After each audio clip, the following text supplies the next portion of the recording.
I never wanted to make this video. For 8 years, I stayed quiet. I went to state officials with my concerns, and I got nowhere. Today, I'm stepping into the role of an investigative reporter because if leadership won't act, the public deserves to see the truth for themselves. What I'm about to show you is not speculation.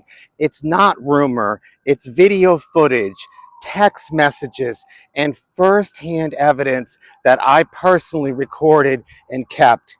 This is about how state resources were misused at the Big E, the largest fair on the East Coast, and about the conduct of the people entrusted to represent Connecticut there. Back in 2017, I was volunteering with the Connecticut Authors and Publishers Association, representing our group in the Connecticut building. That's when I was befriended by the building managers, Rhonda Olisky and Rosemary Brove, or as I'll call them, Rhonda and Rose. I was already promoting Connecticut through video interviews, even with Lieutenant Governor Nancy Wyman at this very same Capitol. Rhonda and Rose welcomed that and asked me to help highlight the Connecticut building on social media. That trust gave me a closer look behind the scenes, and it's where I first learned something troubling. Rhonda confided that the state had repeatedly denied requests for a trailer to house staff overnight at the Big E, yet a trailer appeared. Rhonda admitted that a friend, hired as a building maintenance manager, had arranged for it and buried the cost under maintenance so it would never appear as a trailer expense. It wasn't a fully equipped trailer. As she herself later joked on video, it had no hookups, limited power, limited water, but it was there, despite the state saying no. Rose's reply, "Looks like you're doing a seance." Here's the video evidence. I also recorded this. Hi, I hate you right now, Dennis. I know. We're here to say hi to you. Hi. Rhonda, say hello. Hi, I We're really in our hate Dennis right now. She hates me, but we're going to her trailer because she's living in a trailer tonight. She's not. She's really high class like us. Yeah. She's like a gay. I'm driving a golf cart, drinking a glass of wine. I'm real high class. She's a straight woman in a gay body or something. Oh going to my camper. Provided by the state of Connecticut. No hookups. Don't forget to hashtag CT visit. All right. You're so silly. Are we? You're very silly. Okay. That's her voice, not mine, laughing about drinking red wine while driving a state vehicle. The evidence speaks for itself. I also kept other texts. Here's one where Rhonda mentioned Jill holding down the fort while she was away. And here again, the exchange with Rose about the candles. Taken together, these aren't random texts. They confirm what Rhonda herself told me. The trailer existed. It was used. And it was never approved officially. But it didn't stop there. Later, I received this text from Rhonda.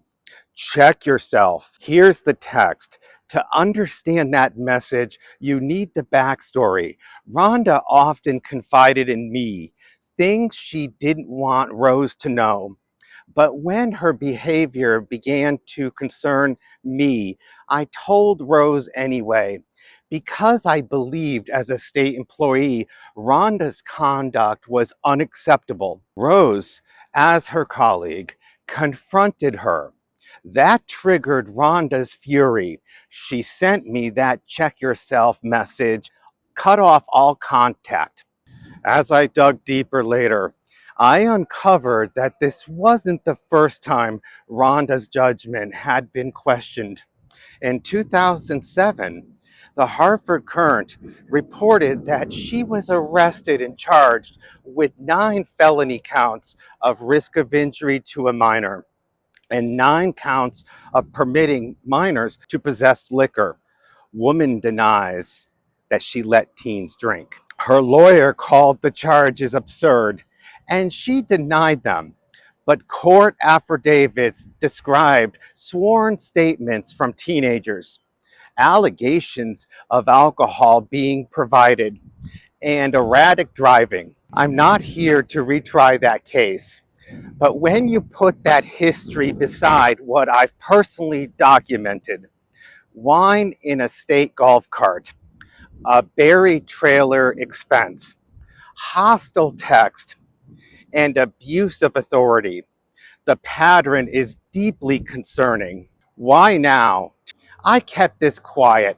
I didn't attend the Big E. I didn't share the evidence. I wanted to move forward. But this year, as a Kappa board member and past president, I returned to oversee our booth. Kappa covered my pass, parking, and meals while taking a break on the balcony of the Connecticut building. I was subtly approached by Rhonda, this time with a security guard.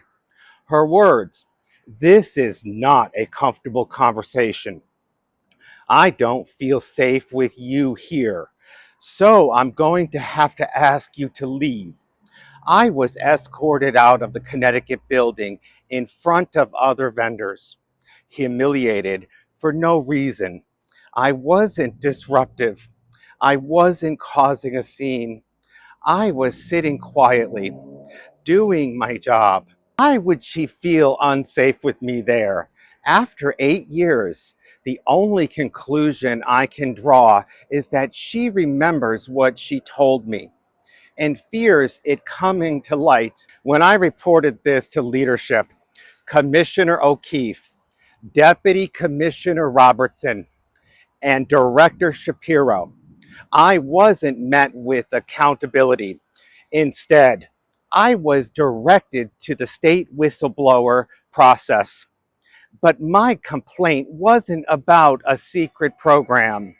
It was about being forced out of the Connecticut building, about abuse of authority and unprofessional conduct. Directing me into whistleblower paperwork felt less like protection and more like deterrence. So when you put it all together, a trailer arranged despite repeated denials, alcohol in hand while driving a state vehicle, text confirming staff awareness, the hostile check yourself message, a public arrest record from years earlier, and a volunteer board member escorted out for no reason, you're left with a troubling conclusion. Accountability is being sidestepped. This is not about politics. It's not about grudges. It's about public trust, taxpayer resources, and the expectation that state employees meet the highest standards of professionalism. I've done my part by presenting the facts. Now it's time for leadership to decide what comes next.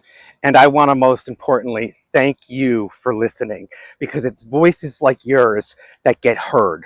While I was recording this with my selfie stand and stuff, I had a cop following me around. He's over there. He did hear some of what I was saying, which makes me a little concerned. I was afraid I would be asked to leave the property, but I purposely came here after hours so that I wouldn't disrupt anything. I wanted to keep it somewhat reverent.